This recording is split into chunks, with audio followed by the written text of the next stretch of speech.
Court divorce grant చేసిన తర్వాత ఎంతకాలంకి ఇంకో పెళ్లి చేసుకోవచ్చు అని చెప్పి అడిగారనమాట. ఈ వీడియోలో దాని గురించి తెలుసుకుందాం. డివోర్స్ అనేవి 2 టైప్స్ ఉన్నాయి. Mutual consent, contest divorce. Mutual consent అంటే ఏంటంటే వైఫ్ అండ్ హస్బెండ్ ఇద్దరూ కలిసి మ్యూచువల్ అండర్స్టాండింగ్తో ఇద్దరికి సమ్మతంతోనే ఫైల్ చేసేటువంటి డివోర్స్ అనమాట.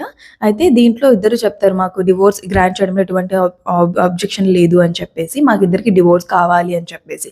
ఈ యొక్క కేసెస్లో కోర్ట్ వీళ్ళకి డివోర్స్ గ్రాంట్ చేస్తూ ఆర్డర్స్ పాస్ చేసిన వెరీ నెక్స్ట్ డే కూడా వీళ్ళు ఇంకొక పెళ్లి కావాలంటే చేసుకోవచ్చు, ఎందుకంటే ఆల్రెడీ అండర్స్టాండింగ్తోనే పిటిషన్ ఫైల్ చేశారు కాబట్టి. ఇంకొకటి వచ్చేసి కంటెస్ట్ డివోర్స్. కంటెస్ట్ డివోర్స్ అంటే ఏంటంటే ఒకరికి డివోర్స్ కావాలి, ఇంకొకరికి డివోర్స్ వద్దు. ఎగ్జాంపుల్ వచ్చేసి వైఫ్ డివోర్స్ కావాలని పిటిషన్ ఫైల్ చేస్తే హస్బెండ్కి నాకు డివోర్స్ వద్దు, నాకు నా వైఫ్ కావాలి అని చెప్పేసి కంటెస్ట్ చేస్తారనమాట కేసుని.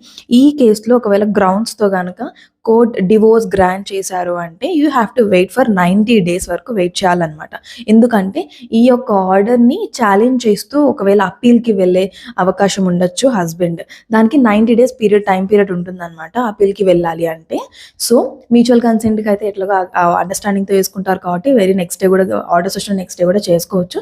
కానీ కంటెస్ట్ అయితే మాత్రం 90 days వెయిట్ చేయాలన్నమాట. ఓకే, ఇలాంటి మరిన్ని వీడియోస్ కోసం నా పేజ్ని ఫాలో అయిపోండి.